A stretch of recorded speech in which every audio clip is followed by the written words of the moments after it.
নমস্কার, সকলকে স্বাগত জানাই নতুন একটা ভিডিওতে। আশা করছি সকলে খুব ভালো আছেন, সুস্থ আছেন। আজকে দুপুর দুজনাই মিলে বেরিয়ে পড়লাম, যাব বেশ কিছুটা দূরে একটা মেলা দেখতে। আর এখন যে রাস্তাটা দিয়ে যাচ্ছি এটা হচ্ছে আমাদের পাড়ার একেবারে শেষের দিকে এই জায়গাটা। আর আমাদের গ্রামেরও এই জায়গাটার দিকেই শেষ বলা চলে, যদিও জায়গাটা একটুখানি বেঁকে গেছে, তবে আমাদের পাড়ার এই দিকটাই শেষ। এই দিকেই মানে গ্রামটার এই দিকের গ্রামটা এইখানেই শেষ, ঠিক আছে। আর এই যে শেষে একটা রয়েছে পুকুর, যেটা অনেক বড়, কিন্তু সেটা বর্ষাকালে বড় লাগে দেখতে। এখন শীতকাল তো জল শুকনো হয়ে যাচ্ছে, অনেকটাই ছোট লাগছে। আর এই পুকুরের পাড় দিয়েই হচ্ছে রাস্তা। আজকে আমরা একটুখানি উল্টোপাল্টা রাস্তা দিয়ে গেছি। এই রাস্তাটা আমাদের ক্যানেল পাড় দিয়ে যাব, কিন্তু ক্যানেল পাড়ে যে বাজারটা রয়েছে সেই বাজারটা নয়, একটু তার থেকে শর্টকাট। এই যে এই রাস্তাটা, ডান দিকে যে রাস্তাটা চলে গেছে, এই রাস্তাটা গেলে মেন রোড, যেটা হচ্ছে আমাদের শিলদা যেতে শাখা ক্যানেলটা রয়েছে ওইখানে গিয়ে উঠবে, তারপরে শিলদা যাওয়া হবে। আর এই দিকে গেলে ক্যানেল পাড়ের রাস্তা, মানে এখানে একটা ছোট্ট ব্রিজের মতো রয়েছে, শাখা ক্যানেলটা যেখানে আমাদের ভাগ হয়েছে সেই জায়গায় গিয়ে উঠবো। মানে আমাদের পাড়ার শেষের দিক দিয়ে গিয়ে একেবারে ওই শাখা ক্যানেল যেখানে ভাগ হয়েছে ওইখানে গিয়ে ওঠা হয়।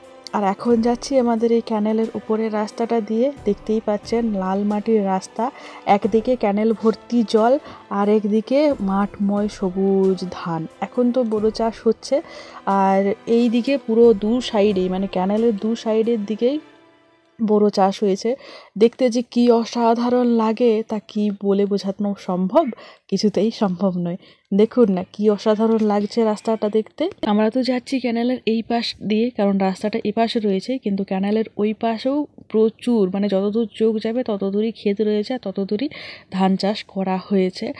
আর ধান চাষের জন্যই এখন ক্যানেলে জলটা ছেড়েছে। আর এই ক্যানেলের রাস্তার উপরে দেখুন সারি সারি খেজুর গাছ। যদিও এই দিকটা একটুখানি কম, তবে আপনারা কয়েকটা ভিডিও আগেই দেখেছেন যে ওই টুসু মেলা দেখতে গেছিলাম, ওই দিকে কিন্তু রাস্তার দু সাইডে খেজুর গাছ, তার মাঝখানে আছে ক্যানেল, আবার তার মাঝখানে রয়েছে রাস্তা। ওই দিকটা আরও সুন্দর লাগে দেখতে। আর আজকে এই যে যাচ্ছি কোথায় সেটা বলছি। আমাদের বাড়ির থেকে মোটামুটি আধা ঘন্টা মতো দূরে একটা জায়গা রয়েছে যেটার নাম হচ্ছে মঠগোদা। আর ওখানে বসেছে একটা মেলা। এই সময় ওখানে শনি মেলা বসে, যেটা হচ্ছে খুবই পপুলার একটা মেলা, সকলে জানে। আর খুব ভিড় হয়, খুব বড় হয় মেলাটা। আর মেলাটা নাকি অনেক পুরনো, অনেক পুরনো মানে সত্যিই অনেক পুরনো, কারণ ছোটোর থেকে ওই মেলাটার নাম শুনে আসছি। ছোটোবেলায় নাকি একবার গেছিলাম, কিন্তু সেটা মনে নেই। আজ বড় হয়ে অনেক দিন পর যাচ্ছি। প্রত্যেক বছরই যাব করি, মানে বিয়ের পর প্রত্যেক বছরই যাব করি ঠিকই, কিন্তু যাওয়া হয় না। এই বছর ফাইনালি যাওয়া হচ্ছে। ওই যে বলছিলাম ক্যানেলের আরেকটা সাইডের দিকে প্রচুর ধান চাষ হয়েছে। একটু আগে যেটা দেখলেন সবুজে সবুজ, ওই দিকটা হচ্ছে ক্যানেলের অপর সাইড। আমার বর বলছে যে আজকে তোমাকে এই গ্রামটার ভেতর দিয়ে নিয়ে যাব, মানে যে রাস্তাটা আমরা যাচ্ছিলাম ক্যানেলের উপর দিয়ে সোজা গেলে তো গিয়ে মেন রাস্তায় উঠতাম, কিন্তু আবার মানে ফিরে এসে এই গ্রামটার ভেতর দিয়ে যাচ্ছে, কারণ এই গ্রামটাতে রয়েছে একটা অসাধারণ জিনিস, যেটা আমি একবার দেখেছিলাম।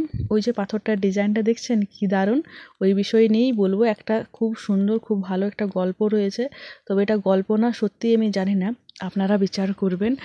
যাই হোক, যেটা বলছিলাম যে তখন আমি এই জিনিসটা দেখেছিলাম একদম সন্ধ্যায়, খুব একটা ভালোভাবে দেখা যায়নি। আর আজকে এখন দুপুরবেলা, মোটামুটি দুপুর 1:30 মতো বাজে। আজকে একটু তাড়াতাড়ি রান্নাবান্না করে খাওয়া দাওয়া করেছি এই যে মেলা দেখতে যাব বলে। তো এখন আমরা বেরিয়েও পড়েছি, দেখতে পাচ্ছেন এই গ্রামের ভিতর দিয়ে যাচ্ছি। আর এই গ্রামে একটা জিনিস রয়েছে যেটার কাছে প্রায় পৌঁছে গেছি।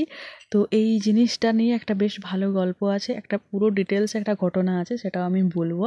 তার আগে দেখুন, এই যে দেখুন একটা এখানে ষাঁড় রয়েছে। ষাঁড়টা কি সুন্দর দেখতে দেখুন। আর ষাঁড়ের সাইডে রয়েছে একটা ওই ডিজাইন করা পাথর। আর এরমই পাথর একটা দেখতে পেলেন একটুখানি আগেই, ওইখানে একটা শিব মন্দির রয়েছে। আর এখানে দেখুন ষাঁড়টা, আর এই যে পাথরটা, এই পাথরগুলো কিন্তু কেউ নিজে ডিজাইন করেনি, এই ডিজাইনগুলো নাকি আপনা আপনি হয়েছে। আর এই বিষয় নিয়ে একটা মানে ঘটনা আছে যেটা অনেক পুরনো প্রচলিত। ওই যে রাস্তায় আমার বর বাইক নিয়ে দাঁড়িয়ে আছে, আর আমি একটুখানি ভিডিও করছি এই পাথরটার ডিজাইনটা দেখুন, অসাধারণ লাগছে। আর এখানে ষাঁড়টাও কিন্তু খুবই সুন্দর। তো যে গল্পটা রয়েছে সেই গল্পটা হচ্ছে এই যে ষাঁড়টা আপনারা দেখছেন এটা কিন্তু পুরোটা পাথরের তৈরি। আর এই ষাঁড়টাকে কেউ কখনো বানায়নি, এই ঘটনাটা আজ থেকে বহু বছর, প্রায় 200-500 বছর আগের ঘটনা। এই শানটার এইখান থেকে সোজা আসলে আমাদের ভৈরব থান, ওই যে দেখা যাচ্ছে দূরে একটা সাদা সাদা গাড়ি দাঁড়িয়ে রয়েছে, ওটাই ভৈরব থান। আপনারা যারা আমার পুরনো ভিডিও দেখেছেন তারা অবশ্যই জানবেন, কারণ ভৈরব থান আমি এর আগে অনেকবার এসেছি এবং আপনাদের সাথে ভিডিওতে শেয়ারও করেছি। তো ওই ভৈরব থান রয়েছে, আর এই শানটা ওই ভৈরব থানে যে মন্দিরটা হয়েছে না, ওই মন্দিরটা তৈরি করেছে। এবার বলি যতটুকু যা আমি ঘটনাটা শুনেছি সেই ঘটনাটা। তো শোনা যায় যে এই যে শানটা, এই শানটা মা রঙ্কিনী দেবীর মন্দির থেকে নাকি ওই যে যেখানে টুসু মেলা দেখতে গেছিলাম আমরা, ওইখান থেকে, আমি না ঠিক জানি না কোনখান থেকে ওই পাথরগুলো মাথায় করে করে নিয়ে এসে এই মন্দিরটাই তৈরি করছিল রাত্রেবেলা। আগেকার যুগে তো মুরগি ডেকে দিলেই ভোর হয়ে যেত, তো এই মন্দির তৈরি করতে করতেই কখন ভোর হয়ে গেছে ষাঁড়টা বুঝতে পারেনি। আর ষাঁড়টা এসে মাথায় পাথর নিয়ে এত দূর এসেছে, এসে তারপরে মুরগি রেখে দিয়েছে, তো ভোর হয়ে গেছে, তখন আর মন্দিরটা পুরোপুরি কমপ্লিট করা হয়নি। আর ষাঁড়টা ওখানে ছিল, ষাঁড়টা ওখানেই পাষাণ হয়ে রয়ে গেছে, পাথরটাও এখানে রয়েছে। আর ভৈরব বাবার মন্দিরটা যতটা পর্যন্ত করেছিল ততটাই রয়েছে, মানে পুরোপুরি কমপ্লিট মন্দিরটা হয়নি। ঠিক আছে, মানে এক রাতের মধ্যে মন্দিরটা যতটা হওয়ার ততটাই হয়েছে, তারপরে আর কিন্তু কেউ ওটা করতে পারেনি। অনেকে নাকি চেষ্টাও করেছিল মন্দিরটা কমপ্লিট করার, কিন্তু করতে পারেনি। তো ওই যে ষাঁড়টা কিন্তু আপনা আপনিই ছিল। শোনা যায় ওই ষাঁড়টা নাকি স্বয়ং বাবা বিশ্বকর্মা, উনি ষাঁড় রূপে এসে মাথায় করে করে ওই পাথরগুলো নিয়ে এসে মন্দিরটা তৈরি করছিল। দেন ভোর হয়ে গেছে, তারপরে লোক দেখে নেবে বা কিছু, এই জন্য ষাঁড়টা ওখানেই পাষাণ হয়ে রয়ে গেছে, আর মন্দিরটা আর তৈরি করা হয়নি। এই ঘটনাটা শোনা যায়, ঘটনা সত্যি মিথ্যে আমি জানি না, আমি যাচাই করতেও চাই না। আর আমার এলাকা থেকে আপনারা যারা দেখছেন তারা যদি এই ঘটনাটা আরও ডিটেলসে জেনে থাকেন তাহলে অবশ্যই কমেন্টে জানাবেন। আমি অন্য একটা ভিডিওতে ওই ঘটনাটা, মানে আপনার কমেন্টটা আমি অবশ্যই পড়ে শোনাবো বা বলবো। ঠিক আছে, তো আমি কিন্তু এর বেশি কিছু জানি না, যতটুকু জানি আপনাদের সাথে শেয়ার করলাম। ঠিক আছে, আর ভৈরব থানটা তো আপনারা দেখেইছেন, যদি না দেখেছেন তাহলে যখন পরের বার আসবো পুজো দিতে তখন আবারও ভালোভাবে দেখাবো।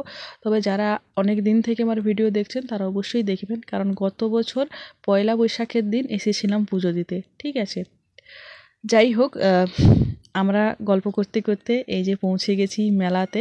তবে এই মেলা এসেছি বহু বছর পর, বহু বছর মানে এর আগে যখন এসেছিলাম তখন আমার কোনো জ্ঞানগম্য হয়নি, কোনো কিছু মনে নেই। এই মেলাটা হয় একটা বিশেষ মন্দির আছে এইখানে, ওই মন্দিরটা মানে শনি মন্দির নয়, সরি, ধর্মরাজ মন্দির।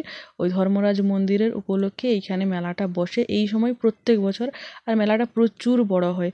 তো মেলাটা কোন দিক দিয়ে ঢোকার রাস্তা, কোন দিক দিয়ে বেরোনোর রাস্তা আমরা কোনো কিছু বুঝতে পারিনি। দুজনে প্রথমে বাইক নিয়ে টোটো করে ঘুরেছি এই রাস্তায় রাস্তায়। তো প্রথমে আমার বর বলছিল যে এই রাস্তার ধারে যতটুকু বসেছে ততটুকুই। আমি বললাম যে না না, মেলা তো রয়েছে, কারণ এইখানে আমার কাকি শাশুড়ির বাপের বাড়ি, এই মঠগোদার সাইডে, মানে মঠগোদা থেকে সামনে। তো কাকিমা জানে যে মেলাটা খুব বড় হয়, তাই অনেকক্ষণ ঘোরাঘুরি করার পরে মেলায় ঢোকার রাস্তাটা খুঁজে পেলাম। তো এখন বর গেছে বাইক রাখতে, আর আমি দাঁড়িয়ে আছি এই পাখিগুলোর সামনে। পাখিগুলোকে কি অসাধারণ লাগছে দেখতে, দেখুন বিভিন্ন রং বেরঙের পাখি রয়েছে, সেই সঙ্গে কিচিরমিচির শব্দ করছে। পাখির এই কিচিরমিচির ডাকটা শুনতে আমার অসাধারণ লাগে, জানেন তো। আমি যখন একা একা বসে থাকি তখন ওই ইউটিউবে পাখির ডাকের ভিডিওগুলো চালিয়ে চুপচাপ শুনতে থাকি, খুব ভালো লাগে। এইখানে পাখিগুলো দেখে এত ভালো লাগছিল, মনে হচ্ছিল 2-4টে নিয়ে যাই ঘরে, কিন্তু এই পাখিদিকে খাঁচায় বন্দি করে রাখার আমার এতটুকুনো ইচ্ছে নেই। একে তো আমাদের কুটুকে রেখেছি, তাতে আমার খুব কষ্ট হয়, বারবার ওকে উড়িয়ে দিই, কিন্তু উড়িয়ে দেওয়ার পর ও এমন এমন ঘটনা ঘটায়, সেই ভয়ে ওকে আর আমি ওড়াতে পারি নাই। সেটা নিয়ে আমার মনে একটুখানি আফসোস রয়েছে যে বেকার ওকে কষ্ট দেওয়া হচ্ছে। ও যদি উড়ে যেত দূরে কোথাও তাহলে ভালো হতো, কিন্তু ও দূরে কোথাও উড়ে যায়নি, জানেন তো, থেকে যায় বাড়িতে। তো আমার মনে হয় যেন ওর জীবনটা একটা খাঁচায় বন্দি অবস্থায় কাটছে। তাই নতুন করে যতই ইচ্ছা হোক না কেন পাখি নেওয়ার, পাখি আর নিই না। মানে ইচ্ছে হয় কিন্তু ইচ্ছেটাকে মনের মধ্যেই চেপে রেখে দিই। তবে কুটুকে আমাদের বাড়িতে রাখার অন্য ঘটনা রয়েছে, সেটা অবশ্যই বলবো আপনাদেরকে। তবে এই আজকে নয়, অন্য কোনো একদিন। এখন দেখুন আমরা মেলায় ঢুকছি। মেলায় ঢোকার সময় মোটামুটি ভিড় ছিল, খুব বেশি ভিড় নেই, কারণ এখন তো দুপুরবেলা।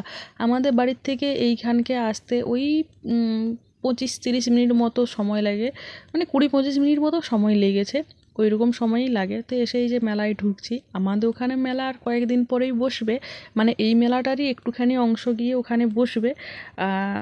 আমরা এতদিন শুনেছি যে এই মেলাটায় গিয়ে নাকি ওখানে বসে, তবে এখানে মেলাটা পুরোপুরি ঘোরার পর বুঝলাম যে এত বড় মেলা আমাদের ওখানে গিয়ে বসে না, কিছুটা যায়। তো দোল পূর্ণিমা উপলক্ষে আমাদের শিলদাতে মেলা বসে, এ তো আপনারা জানেন, প্রত্যেক বছর আমার ভিডিওতে আপনারা দেখেছেন। আর এই মেলাটা তার আগে হয়, তবে এই বছর মানে ওই শনি মেলা দেখব বলেই আসলাম, কারণ এই মেলাটার নাম, এই মেলাটার কথা সেই কোন ছোট্টবেলা থেকে শুনে আসছি। আর এখানে একটা রয়েছে বিশেষ মন্দির, যে মন্দিরটা খুবই পপুলার, আর আমাদের এই এলাকায় ওই মন্দিরটা একটাই, এইখানেই আছে, আর কোথাও নেই। তো মেলাটা ঘুরে ঘুরে দেখছি, এখন বেশ ফাঁকা ফাঁকা রয়েছে, তবে এই দোকান সারা দিনে রাত সমানতারে খোলা থাকে। এখানে কিন্তু দোকান নাকি কোনো সময় বন্ধ হয় না, আর ভিড় মোটামুটি সব সময়ই থাকে। আর অনেক দূর দূরান্ত থেকে লোক আসে এই মেলাটা দেখতে। তো এইখানে প্রথমেই দেখলাম একটা ঠাকুরের দোকান। এই জিনিসগুলো গত বছর মেলাতে দেখেছিলাম, মানে আমাদের ওখানের মেলাতে, তখনই নিতে চেয়েছিলাম, কিন্তু তখন বর বলেছিল যে নিবে না, আমি না করব না, কিন্তু তুমি নিয়ে গিয়ে কোথায় রাখবে সেইটা একটুখানি ভাবনা চিন্তা করে নাও। তো ভাবলাম যে সত্যিই তো আমার নিয়ে রাখার জায়গা নেই, তাই নেওয়া হয়নি। এই ব্যাগ দোকানে ব্যাগগুলো বেশ ভালো ভালো ছিল, সবই 100 টাকা করে। তো 100 টাকা করে ফেরিওয়ালারা আরও ভালো ভালো ব্যাগ নিয়ে আসে আমাদের ওখানে, তাই এখান থেকে বই নিয়ে যাওয়ার কোনো প্রশ্নই নেই। এখনও পর্যন্ত মেলাটা যতটা যা ঘুরলাম, দেখলাম যে আমাদের এখানের মেলার থেকে এখানের মেলার খুব একটা ডিফারেন্স নেই। তবে এরপর যে ঘুরেছি, ডিফারেন্সটা কী সেটা খুব ভালো রকমভাবেই বুঝতে পেরেছি। তবে যে দোকানগুলো কমন, মানে যেগুলো আমাদের ওখানে বসবে বা বসে মেলায়, সেই সব দোকানগুলোতে আমি এখানে একটুখানি কম ঢুকছিলাম সব দোকানে, কিন্তু সেখানে আর দাঁড়িয়ে থাকিনি। বিশেষ করে এই যে 10 টাকা, 15 টাকা, 20 টাকা, 40 টাকা এই দোকানগুলোতে। এইখানে দেখুন কত বড় একটা টেডি রাখা আছে, তা আবার লাল রঙের। একে তো টেডি, তার উপর লাল রঙের, তার উপর এই সব বড় সাইজ, আমার যে কি ভালো লাগছিল দেখতে, আমার মনে হচ্ছিল এখান থেকে তুলে নিয়ে পালিয়ে যায়। আমি প্রায় 10-15 মিনিট ধরে এখানে দাঁড়িয়ে দাঁড়িয়ে টেডিটাকে দেখছিলাম। জানেন তো আমার এত ভালো লাগে টেডি, আমার প্রচুর টেডির শখ রয়েছে, কিন্তু আমার ঘর নেই বলে আমি টেডি নিয়ে আসতে পারি না। একটা টেডি রয়েছে যেটা দিদি দিয়েছে, কিন্তু তাকেও রাখার জায়গা হয় না আমার, তো আমি তাকে প্লাস্টিকে একদম র্যাপ করে উপরে তুলে রেখেছি। মনের কষ্টে আমি ওখান থেকে সরলাম। এইখানের মেলার যে দুটো ডিফারেন্স আমি দেখলাম, মানে যেগুলো বিশেষভাবে আকর্ষণ করলো, এক হচ্ছে পোড়ামাটির জিনিস, দ্বিতীয়ত হচ্ছে এই পাথরের জিনিস। মানে এখানে মেলাতে প্রচুর শিলনোড়া প্রচুর রয়েছে, প্রচুর, মানে শিলনোড়ার দোকান এত রয়েছে যে গুণে শেষ করা যাবে না, প্রচুর শিলনোড়ার দোকানে রয়েছে। আর এই একটা সাইড পুরো এই লোহা লক্করের দোকান, আমাদের ওইখানেও বসে একটা সাইডে পুরো লোহা লক্করের দোকান, কিন্তু এখানে একটু বেশি, বেশ অনেকটাই বেশি এখানে লোহা লক্করের দোকান বসেছিল। আর জিনিসও খুবই সস্তা ছিল।